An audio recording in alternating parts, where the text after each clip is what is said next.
perlu kita sampaikan ya, orang yang kerja di bank konvensional itu memang riba ya, riba.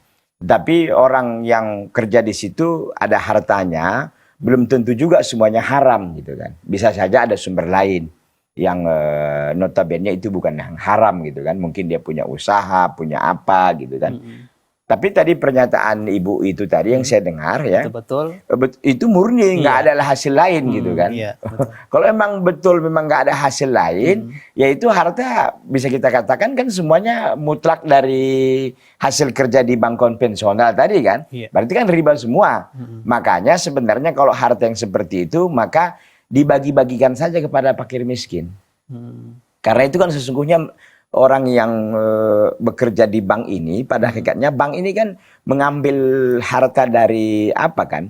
Harta orang lain dengan cara yang tidak dibenarkan dalam syariat kan begitu. Kita katakan istilahnya bunga. Ada bunganya dengan cara-cara yang batil seperti itu.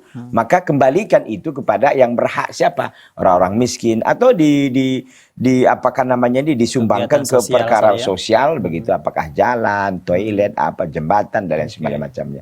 Jadi perlu. Tapi begini Ibu yang Umi ya, tadi yang bertanya, Ibu Umi tadi, dipastikan aja dulu apakah memang itu semua hasilnya dari bank. Jangan-jangan Bapak itu tadi, saya nggak tahu apakah perempuan apa laki saudaranya tadi, jangan-jangan ada usaha lain juga gitu kan. Jadi kalau memang ada usaha lain ya mungkin nggak semuanya juga jadi haram gitu kan. Nah, jadi kita juga mesti hati-hati di sini Bu. Tapi memang kalau memang benar-benar itu adalah harta yang haram, maka dari yang haram ya tentu hasilnya adalah haram, maka ibu nggak usah nggak usah menerima itu sebagai warisan ya, sebagai bentuk ketakwaan kepada Allah ya, dibagi-bagi ya sama itu tadi, sama orang fakir miskin atau dalam bentuk sosial.